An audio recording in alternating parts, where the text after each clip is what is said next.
கையெழுத்து நேயர்களுக்கு அன்பு வணக்கங்கள். சட்டமன்றத்தில் ஜனநாயகப்படும் பாடு என்று திமுக பொதுக்கூட்டம் நடத்துகிறது. பதிலுக்கு திமுகவின் பொய் பிரச்சாரத்தை கண்டித்து என பொதுக்கூட்டத்தை அதிமுக பல்வேறு இடங்களில் நடத்துகிறது.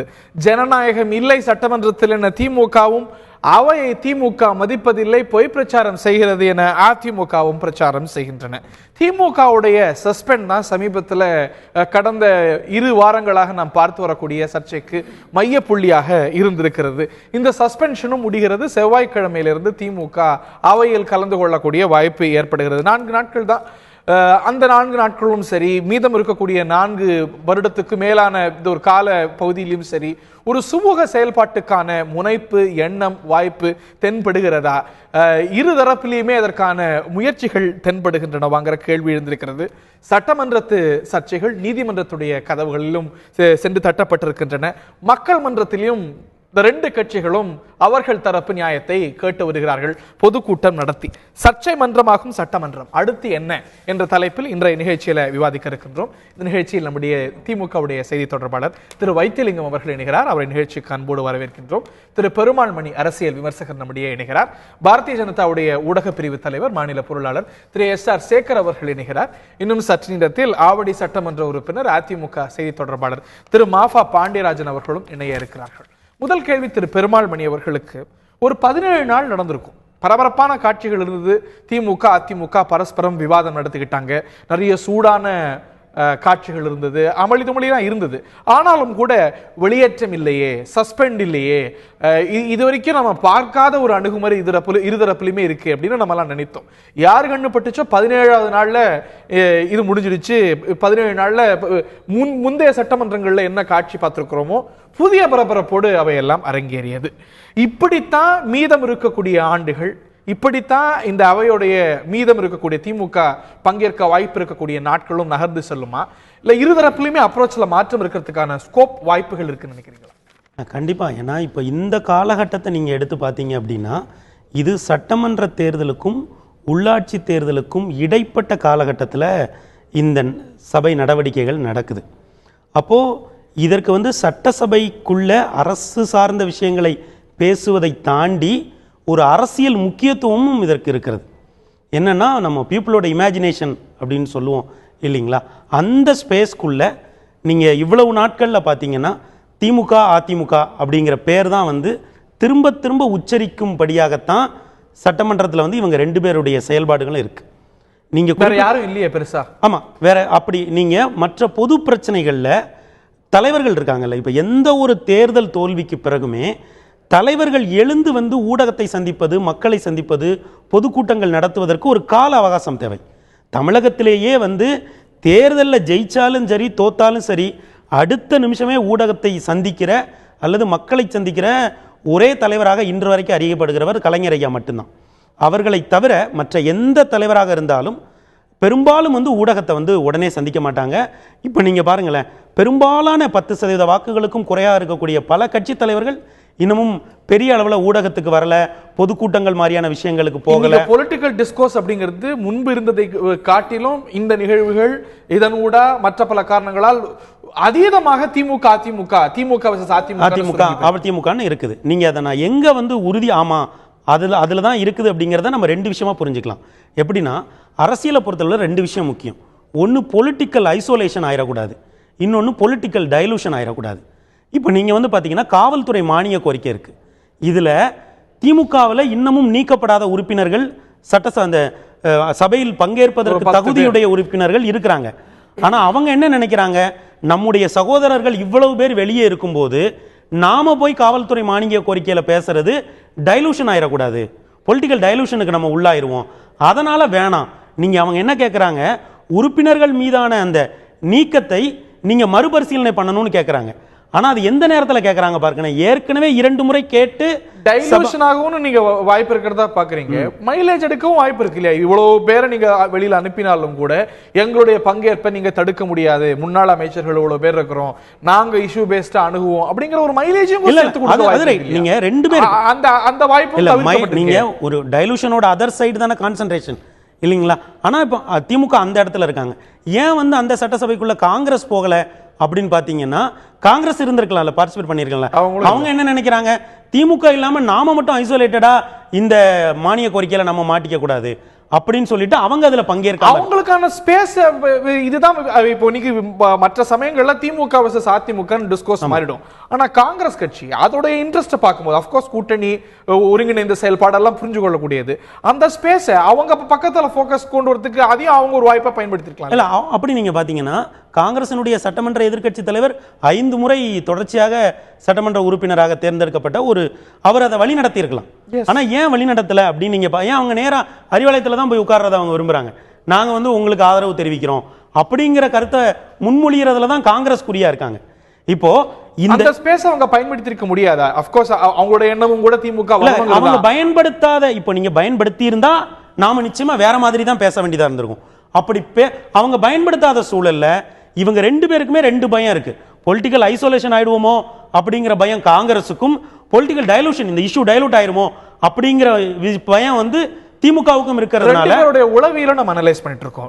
நான் வைத்த கேள்வி அப்படிங்கிறது இனி வரக்கூடிய நாட்கள் அப்படிங்கிறது இது வரைக்கும் பார்த்தோமே இப்படிதான் இருக்க போதா? Is it of confrontation or is it ஒரு கோஆபரேஷனுக்கான பாசிபிலிட்டி?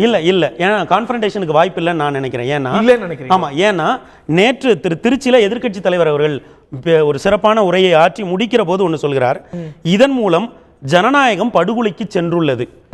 இதற்கெல்லாம் முடிவு கட்ட களம் அமைக்கிற இடம்தான் உள்ளாட்சி தேர்தல். அதற்கு தயாராகவும் என பேசி முடித்தார். இதை யாரு அதனால உள்ளாட்சி தேர்தலுக்கு அப்புறம் எல்லாம் சரியாயிடும். இல்ல நான் இப்போ இன்னும் 4 நாள் இருக்கு. நான் என்னுடைய ஊகம் என்ன அப்படின்னு நீங்க பாத்தீங்கன்னா, இந்த உள்ளாட்சி தேர்தல் அதாவது சட்டமன்ற தேர்தலுக்கும் உள்ளாட்சி தேர்தலுக்கும் இந்த இடைப்பட்ட காலகட்டத்தில் திமுக அதிமுகங்கிற மாதிரி அது சட்டமன்றம், மக்கள் மன்றம், நீதிமன்றம் எல்லா இடத்துலயுமே திமுக அதிமுகங்கிற இந்த இதை கொண்டு வந்துட்டாங்க. இப்போ உள்ளாட்சி தேர்தலுக்கு தயாராகும் இவங்க சொன்ன இதே காலகட்டத்தில் அரசு இன்னொன்னு சொல்லுது. என்ன சொல்லுது? 1ஆம் தேதி வரைவு வாக்காளர் பட்டியல் உள்ளாட்சி தேர்தலுக்கு வெளிவரும் அப்படிங்கிறாங்க.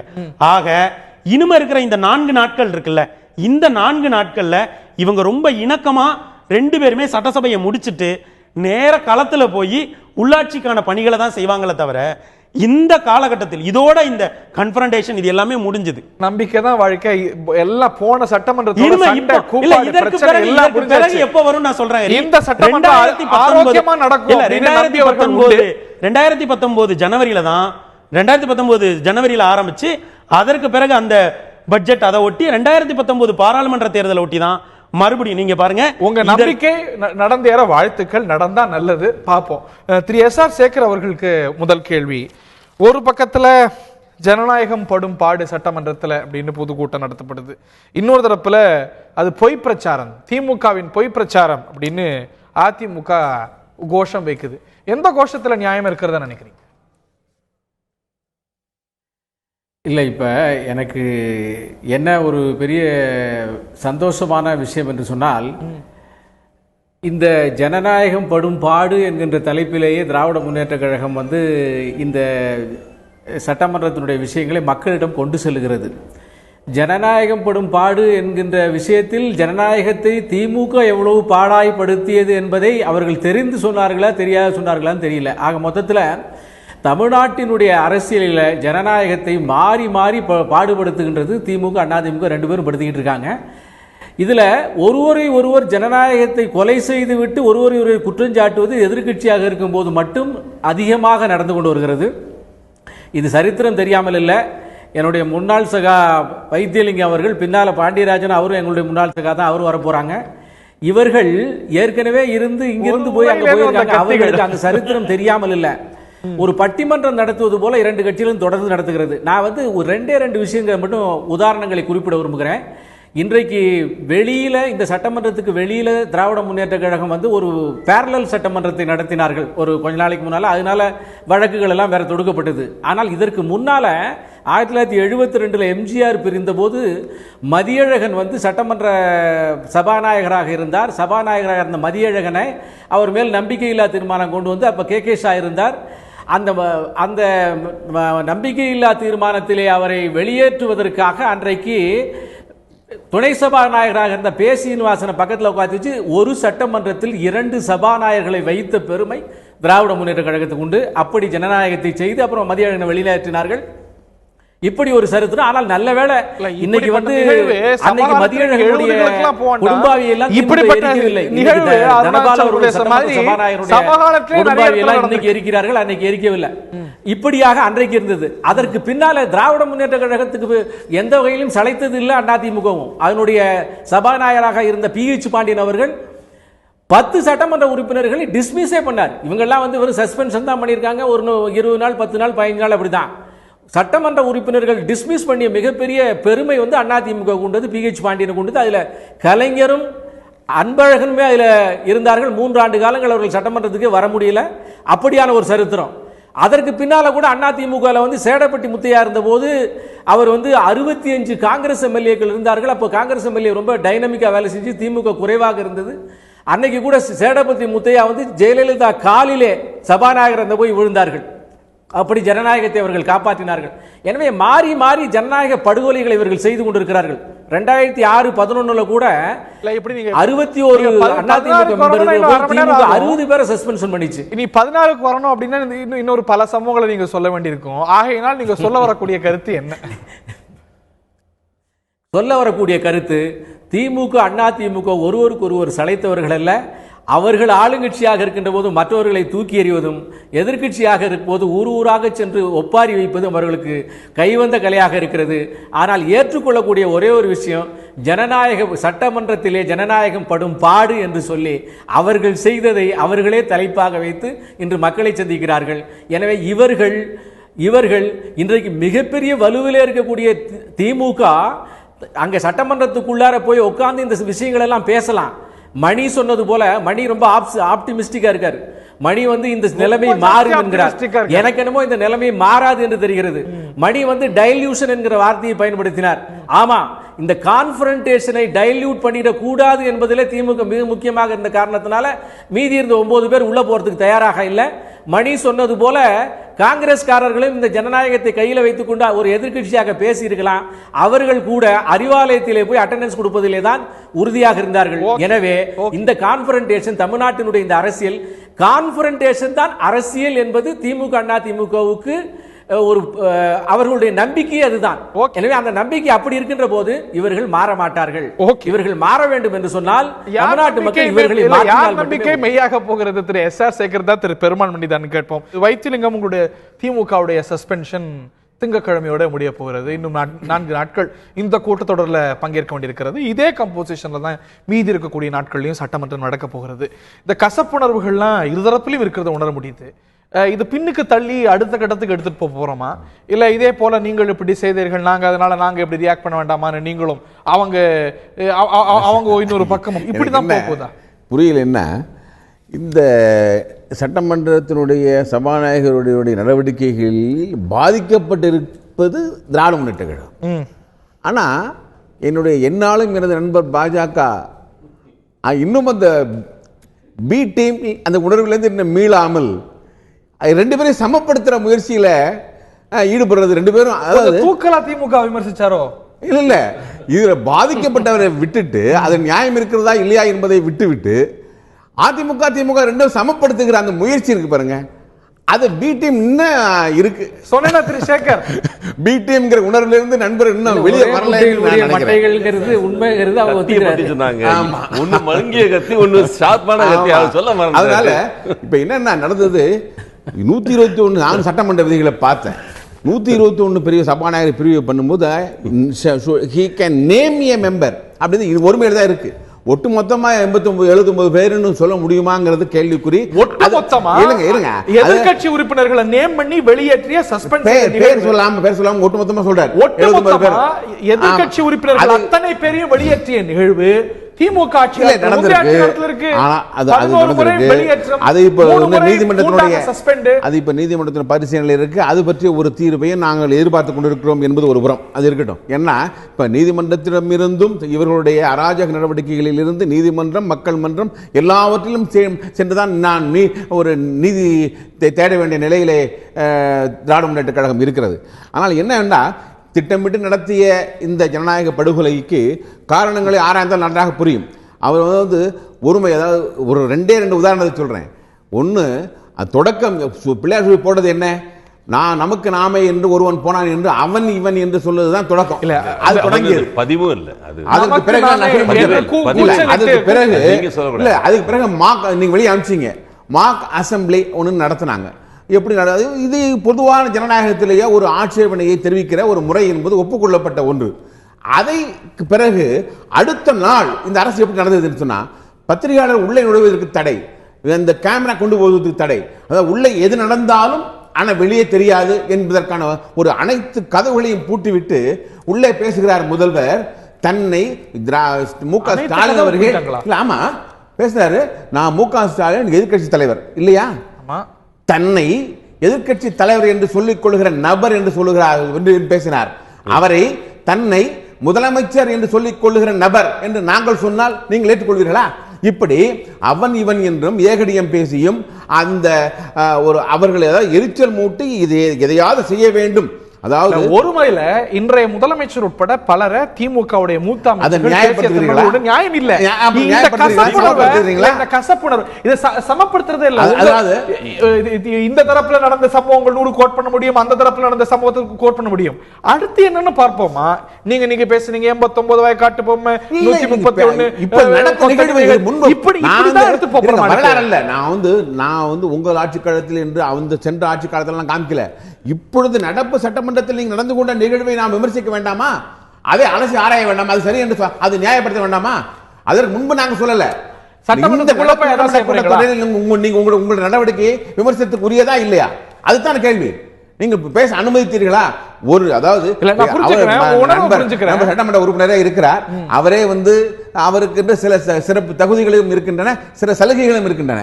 அவர் வந்து சபாநாயகர் வந்து அமைச்சர் சொல்ல வேண்டிய பதிலை நண்பர் பேசுவார், அதற்கு அவர் அனுமதிப்பார். இது ஒரு சலுகை இல்லையா? ஸ்டாலின் அவர்களே நான் என்ன பேசத்தான் சொன்னார். அந்த டயத்துல வந்து அவரை கவுண்டர் பண்ணப்போ கூட இருக்கிற திமுக உறுப்பினர் பேச விட மாட்டேங்கிறாங்க. அதான் பிரச்சனை. அது நான் கேட்ட கேள்விகளுக்கு பதில் சொன்னார் ஸ்டாலின் அவர்கள். அவரு தவறு இருந்ததையும் ஒத்துக்கிட்டாரு. அதை நீங்க நான் சொல்லி முடிச்சிடறேன்.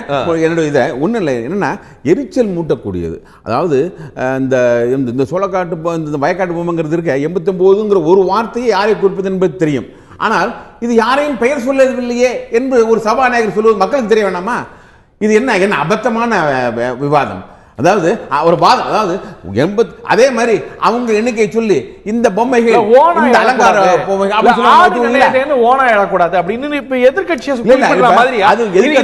கருத்துக்கள் திமுக ஆட்சி காலத்தில் திமுக மைனாரிட்டி அமைச்சு மைனாரிட்டி அரசு 100க்கு 90 100க்கு 99 தடவை அந்த அம்மா பேசிக்கிட்டே இருந்தாங்க. அது மைனாரிட்டி அரசு எப்படி ஆகும்? பெரும்பான்மை ஆதரவு உள்ள அரசு தானே. நான் சொல்ற ஒரு வாதத்துக்கு நான் சொல்றேன், இன்னைக்கு இந்த அதிமுக பெற்றிருக்கிற வாக்கு சதவீதம் 40.8, ஆனா இதோட எதிரான வாக்குகள் 59.2.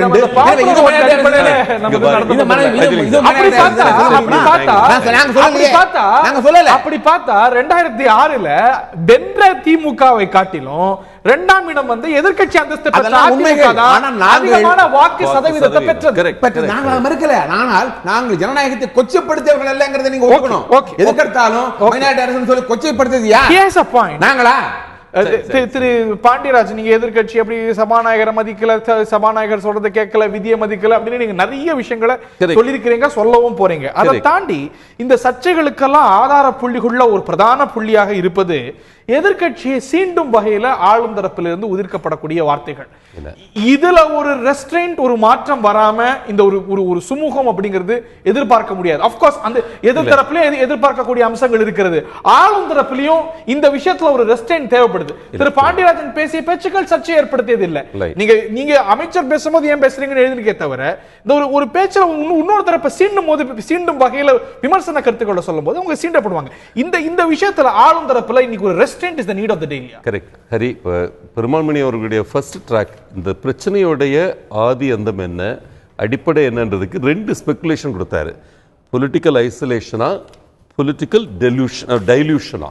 அந்த டைல்யூஷன் வர்சஸ் கான்சென்ட்ரேஷன் ட்ராக்ல நம்ம பேசிட்டு இருந்தோம். என்ன பொறுத்த வரைக்கும் டிஎம்கேவோட பிஹேவியர் அவையில இந்த 25 நாட்கள்ல, இந்த 25 நாட்கள் 17 கிடையாது, 17 + 8 25 நாட்கள்ல வந்து அது பொலிட்டிக்கல் ஐசோலேஷனும் கிடையாது, பொலிட்டிக்கல் டைல்யூஷனும் கிடையாது, பொலிட்டிக்கல் பொல்யூஷன்.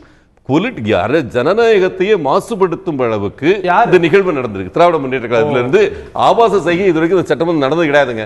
ஆபாச பேச்சுகள் இருந்திருக்கு. கருணாநிதி அவர்கள் பாவாடை நாடாவில் இருந்து எவ்வளவோ ஆபாச பேச்சுகள்.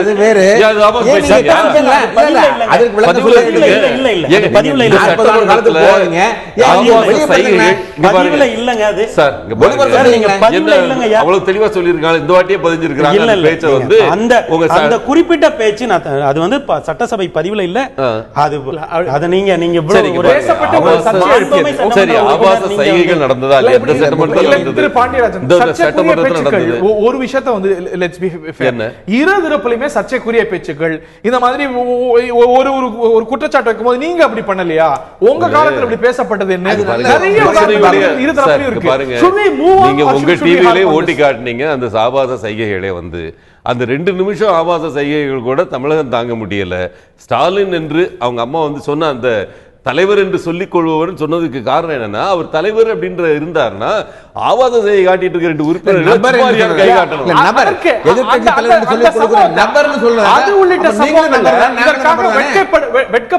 வேதனைப்படுகிறேன், மன்னிப்பு கூட கேட்கிறத பெருந்தன்மையோட பார்க்கணுமா இல்லையா சொன்னார். அது பேச்சுக்கு சொன்னார்.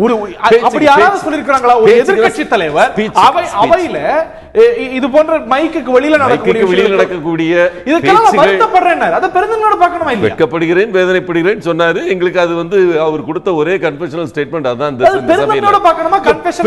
எப்படி நீங்க யோசிப்பீங்கன்னா அதுக்கு அடுத்த பேச்சை வந்து வேற ட்ராக்ல நீங்க கொண்டு போயிருக்கணும். மறுபடியும் நீங்க என்ன பதிய விரும்புறீங்க?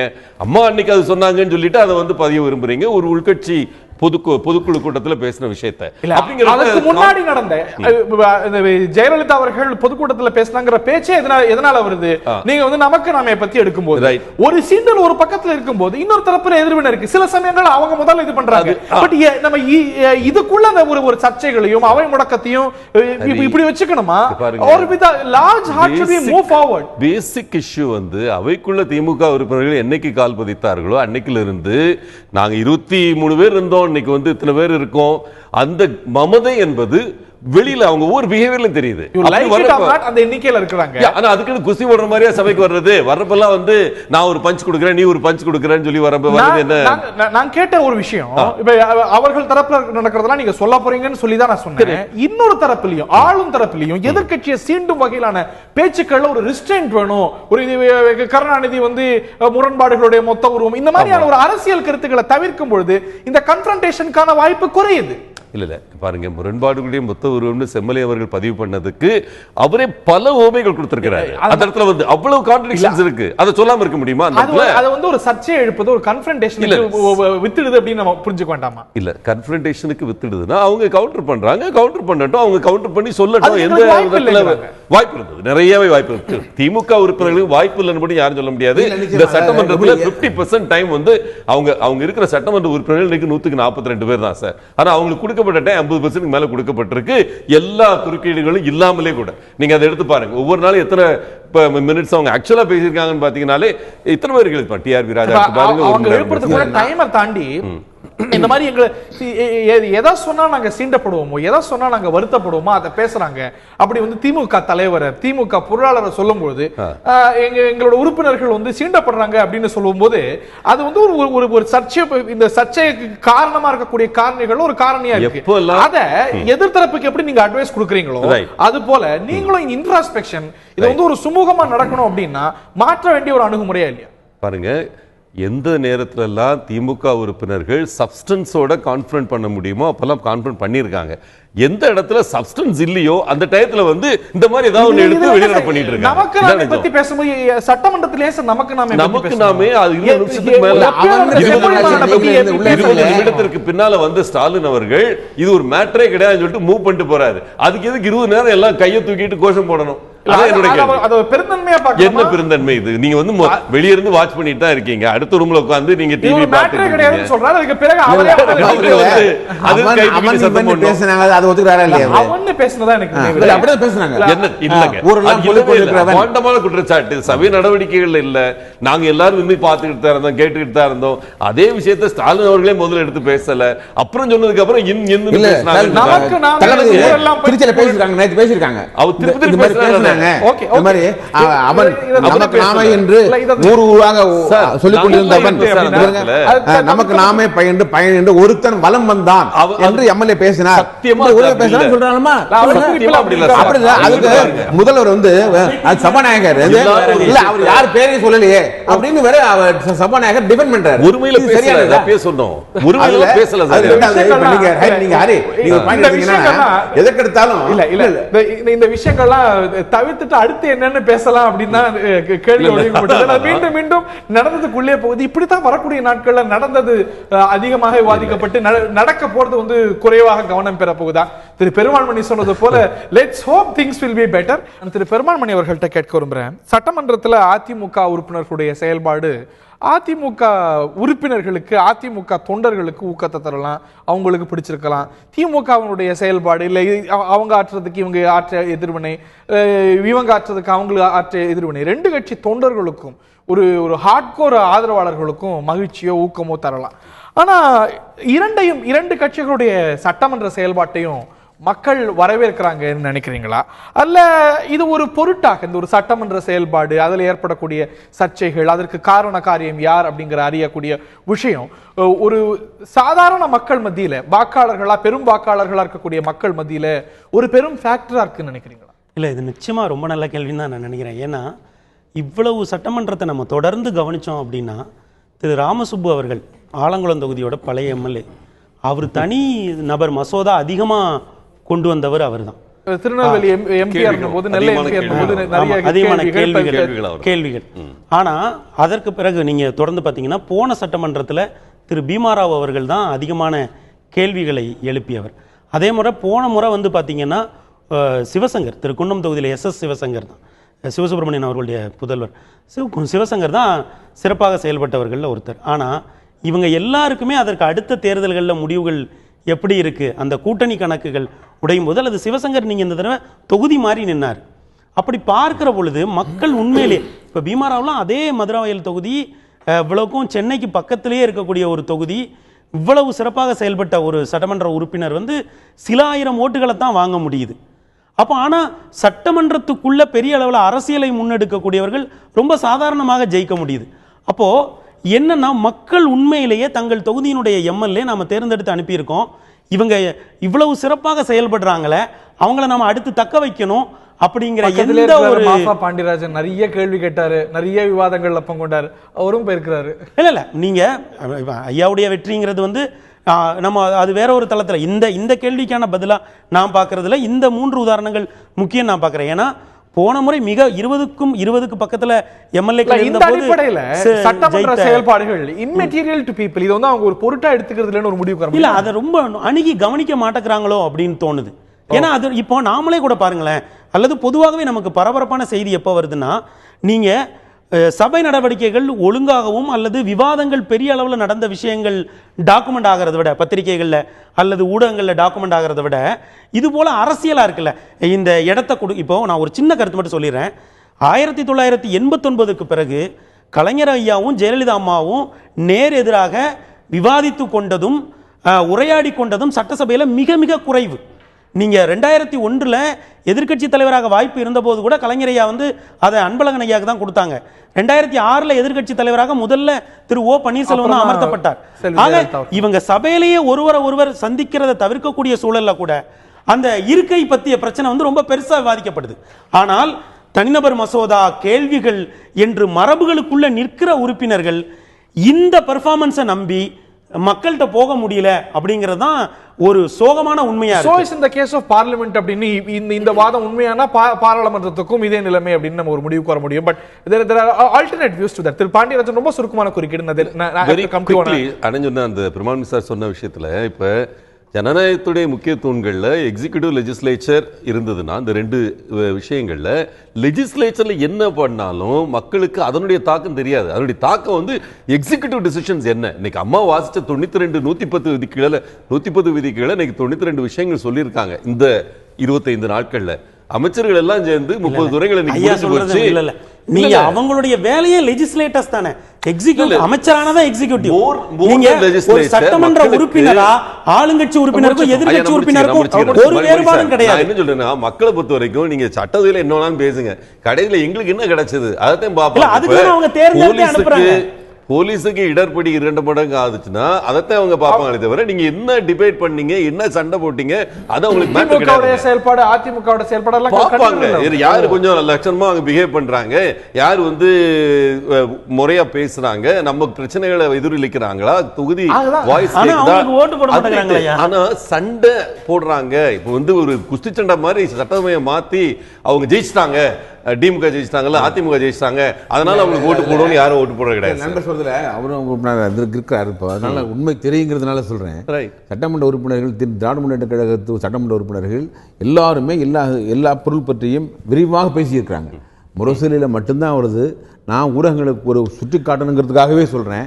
இவர்கள் விரிவாக பேசிய எந்த விபரமும் எந்த பத்திரிகைகளிலும் வருவதில்லை.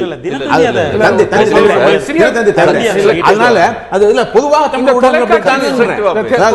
தொலைக்காட்சியிலும் 9:30 மணிக்கு சட்டமன்ற நிகழ்வுகளை தொகுத்து வழங்கப்படுது. அதுல வரக்கூடிய அத்தனை முக்கியமான இது வரணும். ஒண்ணு, இது மாதிரி ஊடகங்கள் தங்களது பணியை சரிவர செய்வதில்லை என்ற குறைக்கு இடையே ஆளுங்கட்சி கடைபிடிக்கிற ஒரே ஆயுதம் திரும்ப அந்த பந்தை திரும்ப எறிவது. உங்கள் ஆட்சி காலத்தில் அப்படி நடக்கவில்லை, இப்படி நடக்கவில்லைன்னு சொல்லி லாவணி கட்சி பாடுகிற ஒரு தொழில் தான்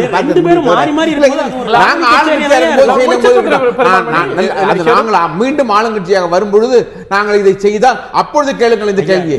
இப்பொழுது நண்பர் மணி அவர்கள் அந்த தவறு செய்யறாரு. இன்னைக்கு நாங்க ஒத்துக்கிறோங்க, சரி ஒரு வாதத்திற்காக நான் பேசுகிறேன். ஒரு வாதத்திற்காக நாங்கள் செய்த ஆட்சி காலத்தில் தவறு செய்ததாகவே ஒரு ஊகித்துக் கொள்ளுங்கள். அதனாலேயே நீங்கள் தவறு செய்ய அனுமதி பெற்றவர்கள் ஆகிவிடுவீர்களா?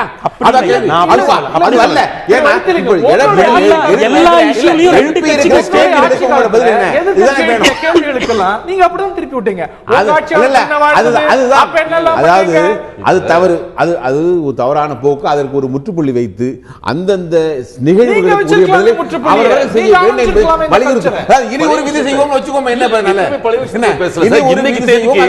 காப்போம் அப்படி வச்சுக்குவோம். ஆனா இன்னைக்கு நண்பர் சொல்றாரு அது நடந்தது இது நடந்ததுன்னு சொல்றாங்கல்ல, ஏன் இது தொலைக்காட்சியில ஒரு 60 கோடி ரூபாய் செலவு பண்ணி ஏன் ஒளிபரப்பு செய்யக்கூடாது?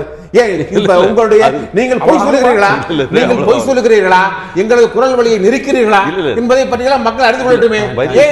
இந்த வார்த்தைக்கு நான் வரேன். திரு பாண்டியராஜன் அவர்கள் வரேன். உயர்நீதிமன்றத்தில் நீங்க போடுகிற டிஃபென்ஸ் தானே இல்ல, அவர் ஒரு முக்கியமான விஷயத்தை திரு வைத்திலிங்கம் அவர்கள் எழுப்புறாரு. இது கடந்த பல சட்டமன்றங்களே நம்ம பார்த்துட்டு இருக்கக்கூடிய விஷயம். ஒரு எதிர்கட்சி கேள்வி எழுப்பும் போது உங்க ஆட்சி காலத்தில் என்ன வாழ்ந்தது, நீங்க என்ன செஞ்சீங்க, இது இந்த சட்டமன்றத்தில் பார்க்கிறோம், முந்தைய சட்டமன்றத்தில் பார்க்கிறோம், அதுக்கு முந்தைய சட்டமன்றத்தில் பார்க்கிறோம். 2 கட்சிகளும் ஒரு 50 ஆண்டு காலம் மாறி மாறி ஆண்டவர்கள். இருவருக்குமே கிரெடிட் எடுக்க எந்த விவகாரமும், காவிரியோ முல்லை பெரியாரோ அதுவோ இதுவோ, 2 கட்சிகளுக்குமே கிரெடிட் எடுக்கிறதுக்கு 1000 காரணங்கள் இருக்கும். ஒருவரை ஒருவர் பரஸ்பரம் குற்றம் சாட்டிக் கொள்ள பல காரணங்கள் இருக்கும். இப்படியே போகுதுன்னு நினைக்கிறீங்களா, இல்ல இது நம்முடைய கவனத்துக்கு வருது, இதை மீறிய ஆரோக்கிய விவாதங்களும் நடக்க செய்துன்னு நினைக்கிறீங்களா திரு சேகர்? இல்ல, நீங்க சொல்லுகின்ற விஷயம் சரியான விஷயம்.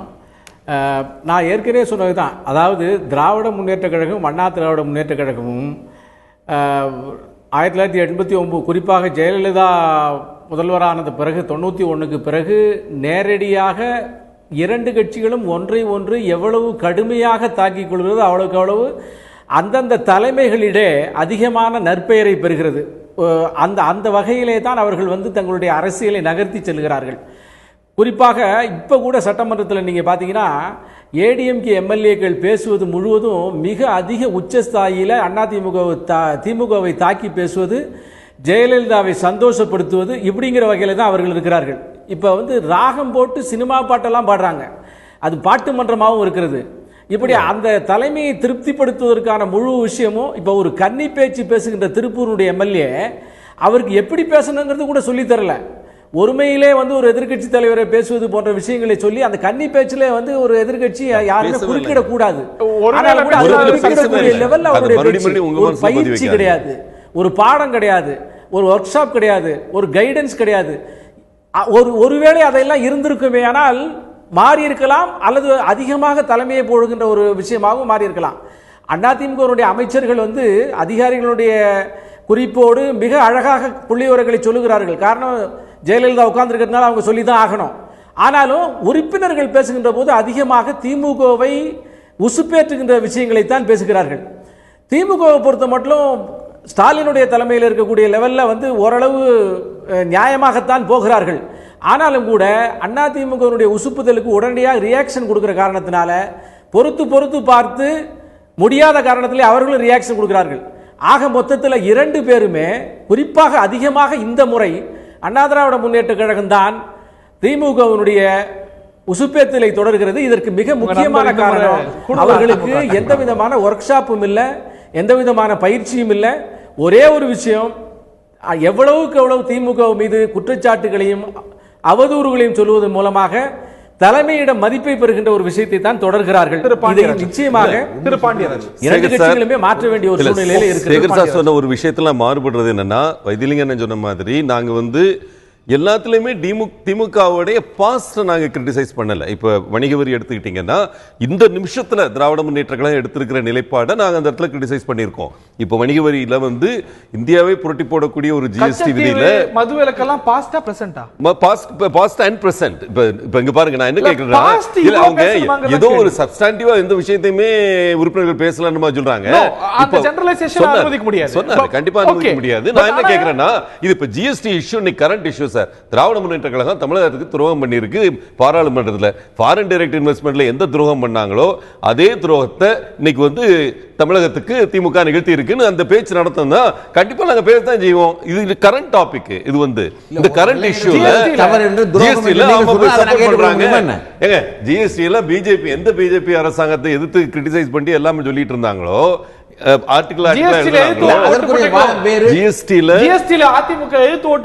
எதிர்த்து வந்து 7 நிலைகள் அதை ஃபைட் பண்ணிருக்கோம். அந்த இங்க பாருங்க, திமுக ஓட்டு போட்டுச்சு, நீங்க எதிர்த்து ஓட்டு போட்டீங்களோ? நாங்க வெளிநடப்பு பண்ணோம். ஏன் வெளிநடப்பு பண்ணோம்னா எல்லாரும் எங்களுக்கு எதிராக இருக்காங்க. அந்த இடத்துல எங்களை நாங்க வந்து பிலாசபியா வந்து ஜிஎஸ்டி அகைன்ஸ்ட் கிடையாது. ஆனா அதை செயல்படுத்துற விதத்துல குறிப்பாக வந்து இந்த நெட் இந்த நியூட்ரல் ரேட் சார் 18% 23% கூட தெரியாத வரி பெரிய அளவுக்கு இங்க பாருங்க, முடிச்சுக்கிறேன். இங்க பாருங்க, இந்த மாதிரி இஷ்யூஸ் இந்த சபையில பேசப்பட்டிருக்கு, சபையில ஆழமாக பகிரப்பட்டிருக்கிறது. திமுகவோட துரோகங்கள், கரண்ட் துரோகங்கள், இதெல்லாம் வந்து இந்த கரண்ட் துரோகங்கள் துரோகம் என்று சொன்னா இது துரோகம் தான். என்ன துரோகம்? பாதி துரோகம். சிறுவணிகளுக்கு நீங்க துரோகம் பண்ணலையா? எல்லாரும் எடுத்து அந்த நிலைப்பாட்டுல என்ன பெரிய மாறுதல் இருக்கு? நாங்க வந்து ஆதரிச்சோம். வால்மார்ட்டுக்கு வழிவிடக்கூடிய ஒரு சட்டத்தை நீங்க ஆதரிச்சீங்க பாராளுமன்றத்துல. மக்களுடைய, அதாவது மாநிலங்களுடைய உரிமைகள் சார்ந்து சொல்லிட்டே இருக்கீங்க. மாநில உரிமை ஆளுங்கட்சியோட நிலைமையே எங்களுடைய அது வந்து சதவீதத்தை அதிகப்படுத்தி கொடுத்தால் எங்களுக்கு ஆட்சேபம் இல்லைங்கிறதுனா உங்க ஸ்டாண்ட் இல்லையே. இல்ல சார், 5 விஷயங்கள் கேட்டுட்டு இருக்கோம் சார். ஜிஎஸ்டி கவுன்சில்ல எங்களுக்கு அதிக ரேட் கேட்டுட்டு இருக்கோம். ஒரு 5 நிபந்தனைகளுக்கு உட்பட்டு அந்த 5 நிபந்தனைகள் விவாதிக்கப்பட்டது. இல்ல 5 நிபந்தனைகளை ஏற்றுக்கொண்டு நீங்க ஊடகங்கள் எடுக்கலனா அது பேசப்படலனா ஆயிராதுல. ஊடகங்கள் எடுக்கலனா பேசலாம். நான் திரு பெருமாள் மணி அவர்கள்ட்ட கேட்கிற இறுதியான கேள்வி, இப்போ இந்த ஒரு சர்ச்சையின் ஊடாக இப்ப நீங்க திரு ஸ்டாலின் அவர்கள் நான் மன்னிப்பு கேட்டுக்கிறேன், அதுக்கு முன்னாடி சில சர்ச்சைக்குரிய நிகழ்வுகள் நடந்தது, சபாநாயகரும் ரொம்ப வருந்தினார், ஏன் இந்த மாதிரி திமுக உறுப்பினர்கள் செய்றாங்கன்னு. அந்த இடத்துல மன்னிப்பு கேட்டார். இப்ப வெளியேற்றம், இதெல்லாம் வந்து திமுகவை இன்அட்வர்டன்ட்லி ஒரு செய்தியின் நாயகனாக மாத்திருக்கோ இந்த செயல்? ஆமா, எனக்கு வந்து அது எப்போ தோணுச்சு, செய்தியின் நாயகனா எப்போ மாத்திருத்தாங்கன்னு தோணுச்சுன்னா, இந்த குண்டு கட்டா 4 பேர் தூக்கிட்டு வந்தாங்க இல்லைங்களா, அப்போ வந்து ஏன் வந்து இந்த செயலை செய்து நீங்க வந்து அன்றைக்கு ஒரு நாள் பார்த்தீங்கன்னா எதிர்க்கட்சி தலைவர் தான் ஆங்கில ஊடகம், தமிழ் ஊடகம், சோசியல் மீடியா எல்லாவற்றினுடைய மையமாக அன்று மாண்புமிகு எதிர்க்கட்சி தலைவர் ஸ்டாலின் தான் இருந்தாங்க. ஆக இது போன்ற செயல்களை உண்மையிலே எனக்கு ஆச்சரியமா இருந்தது. ஏன் அதிமுக இதை எப்படி பண்ணாங்க அப்படிங்கிற ஐயம் கூட எனக்கு இருந்தது. ஆனால் அதற்கு பிறகு நடந்த சம்பவங்களை வைத்து பார்க்கிற பொழுது இவங்க மக்கள் மன்றத்துக்கு போறாங்க.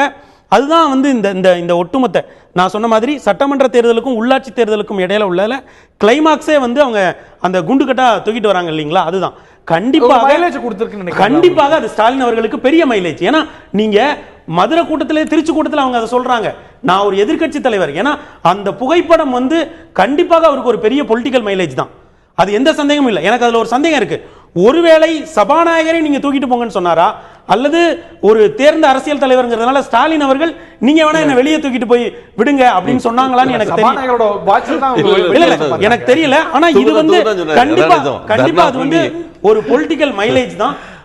அதை வந்து இப்ப ஸ்டாலின் அவர்கள் எல்லா பொதுக்கூட்டங்களையுமே ஆழமாக பதிய வைக்கிறார்கள்.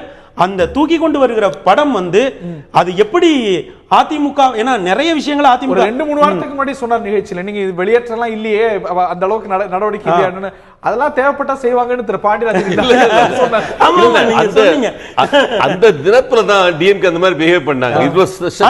இது கடைசியா என்னன்னா இது திமுக அதிமுகங்கிற இந்த இடம் கரெக்டா அவங்க வந்துட்டாங்க. என்னன்னா எதிர்க்கட்சி தலைவர் சொன்ன மாதிரி உள்ளாட்சி தேர்தலுக்கு நாம் தயாராகும், அவ்வளவுதான் விஷயம். Okay, we have to move on இல்லையா? இத தாண்டி இன்னைக்கு வந்து ஒரு இருதரப்புக்குமே இதுல பொறுப்புணர்வு இருக்கு. மறந்து அடுத்த கட்டத்துக்கு 2 பேரும் இணைந்து செயல்படுவீங்களா, இல்ல இந்த கசப்புணர்வு அடுத்த நல்லது நடத்த நாங்க ஆதரிக்கிறோம். இப்ப உயர்நீதிமன்றத்தினுடைய பெயரை மாற்றினீங்க, நாங்க ஆதரிக்கலையா? நல்ல எங்களோட உடன்பாடு இருக்கிற கருத்துக்களை நீங்கள் சொல்லும் பொழுது நாங்கள் இப்போ கல்வி பட்டியல் போகணும்னா, இப்போ கல்வியை 76ல் பொதுப்பட்டியல் கொண்டு போனாங்க, அதை மாநில பட்டியல் கொண்டு வரணும்னு நாங்கள் போராடிட்டு இருக்கோம். நீங்களும் ஆதரிக்கும் போது நாங்களும் ஆதரிக்கிறோம். நம்ம ஒரு ஸ்டாண்ட் எடுக்கிறது பல இஷ்யூஸ் இருக்கு, அதனால நாம் ஒன்றிணைந்து செய்யலாம். இப்போ நீங்க 4 நாள் இருக்கு, இப்போ உங்களுடைய உண்மைத்தன்மையை நடுநிலையை நீங்க சொல்லுங்க. இப்போ இந்த 4 நாள் நீங்க நிரூபிங்க. அதாவது பேச அனுமதிப்பது என்பது அது முழுமையாக இருக்க வேண்டும். அதாவது கொஞ்சம் அரைகுறையாக பேச ஒரு கருத்தை சொல்ல எழுந்தாலே அதை இடைமறிப்பது என்பதும் அது முழுமையாக அனுமதிக்க முடியாது என்ற ஒரு நிலை எடுப்பதும் ஒரு ஆளுங்கட்சிக்கு அழகல்ல. ஒரு உங்களை நீங்கள் ஆளுங்கட்சியாக நீங்கள் நடந்து கொள்ளுங்கள், நீங்கள் மைனாரிட்டியாக நீங்கள் உணர வேண்டாம் என்பது எங்களுடைய வேண்டுகோள். ஸ்டாலின் அவர்களுக்கோ திமுக உறுப்பினர்களுக்கோ கசப்பும் கிடையாது, தோற்பும் கிடையாது, புளிப்பும் கிடையாது. இது நடந்ததெல்லாம் டிராமா. அதனால திரும்பி வந்து அழகா நடந்துக்குவாங்க. எனக்கு அந்த நம்பிக்கை இருக்கு. அவங்களுக்கு கிடைச்ச இந்த ஒரு பாடம், அந்த பாடம் படித்து வருவார்கள் நினைக்கிறேன். ஏன்னா எல்லாருமே வந்து சந்தோஷமாலாம் இல்லை, அண்ணன் சொல்ற மாதிரி இது பயங்கர மைலேஜ் எல்லாம் கொடுத்துறல. என்னை பொறுத்த வரைக்கும் மக்கள் வந்து ஒரு தூக்கிப்படக்கூடிய தலைவர் அப்படின்றத வந்து பெருசால நினைக்க மாட்டாங்க. அது ஒரு விக்டிமா நினைக்கிறதுக்கு ஒரு அடையாளம் கொடுக்குறாங்க. பாதிக்கப்பட்டவர்கள் ஒரு ட்ராக் கொடுத்துட்டு இருக்காங்க, அதை மக்கள் உணர மாட்டாங்க. இதுக்கு பின்னால இருக்க டிராமாத்தனம் அப்பட்டமாக தெரிகிறது. எது டிராமாவோ இது வந்து அடுத்த கட்டத்துக்கு சுமூகமா நகரணும் அப்படிங்கிறது நியாயமான எதிர்பார்ப்பாக இருக்க முடியும். அது தொடக்கத்தில் நாங்கள் எதிரி கட்சி அல்ல, எதிர்கட்சி தான், ஒரு நாணயத்துடைய இரு பக்கம் ஆளுங்கட்சி எதிர்கட்சி அப்படின்னு இருதரப்பும் பேசின ஒரு நம்பிக்கை கொடுத்தது. அந்த நம்பிக்கைக்கு பாத்திரமான வகையில், அந்த ஒரு நம்பிக்கைக்கு வலு சேர்க்கும் வகையில சில நடவடிக்கை இல்லை அப்படிங்கறத நம்ம பார்க்க வேண்டியிருக்கிறது. திரு பெருமாள்மணி அதீத நம்பிக்கையோடு இருக்கிறார். வரக்கூடிய நாட்களில் எல்லாம் சரியாயிடும், சரியானா நல்லதுதான். மக்கள் பிரச்சனைகள் அதிகமாக விவாதிக்கப்பட்டு அரசியலும் ஒரு அரசியல்வாதிகள் இருக்கக்கூடிய அரசியல் மன்றத்தில் ஒரு சட்டமன்றத்தில் இல்லாமல் இருக்கிறதுக்கான வாய்ப்பு இல்லை. அதுல ரொம்ப அதீதமா தூக்கலா இருக்கும் அப்படிங்கிறதா நம்ம எல்லாரும் உணரக்கூடிய ஒரு விஷயமாக இருக்கிறது. கவர்னன்ஸும் அரசு நிர்வாகம் சார்ந்த விஷயங்களையும் இருதரப்பும் அதீத பொறுப்புணர்வோடு இனி வரக்கூடிய நாட்களை அணுகணுங்கிற எதிர்பார்ப்பு நிறைவேறுமா பொறுத்திருந்து பார்க்கலாம். இந்த நிகழ்ச்சியில் பங்கு கொண்ட விருந்தினர்கள் அனைவருக்கும் பார்த்த நேயர்களுக்கும் நன்றி.